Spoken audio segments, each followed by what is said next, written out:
বিদেশ থেকে ফিরে বিবেকানন্দ সংঘবদ্ধভাবে আন্দোলনকে পরিচালিত করতে চাইলেন। তার জন্য প্রয়োজন হলো একটি সন্ন্যাসী সংগঠনের।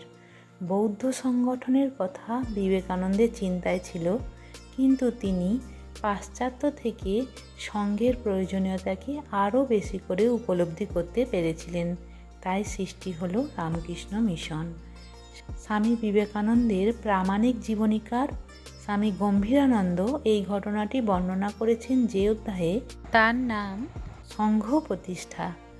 বাস্তবিকই শ্রীরামকৃষ্ণের গলরোগের সূত্রপাত এবং কলকাতায় বসবাসকে কেন্দ্র করেই রামকৃষ্ণ মঠ ও রামকৃষ্ণ মিশন সূত্রপাত হয়।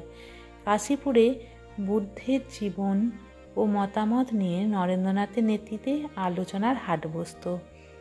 পড়া হতো ললিত বিস্তর আর ত্রিপিটক।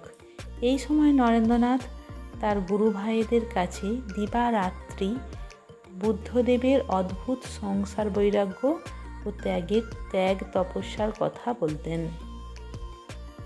যে ঘরটিতে তারা বাস করতেন সেই ঘরের দেওয়ালে ললিত বিস্তারের বিখ্যাত শ্লোকটি লিখে রাখা হয়েছিল, যার অর্থ, এই আসনেই আমি বুদ্ধত্ব লাভ করব, তাতে আমার দেহ বিনষ্ট হয় তা হোক।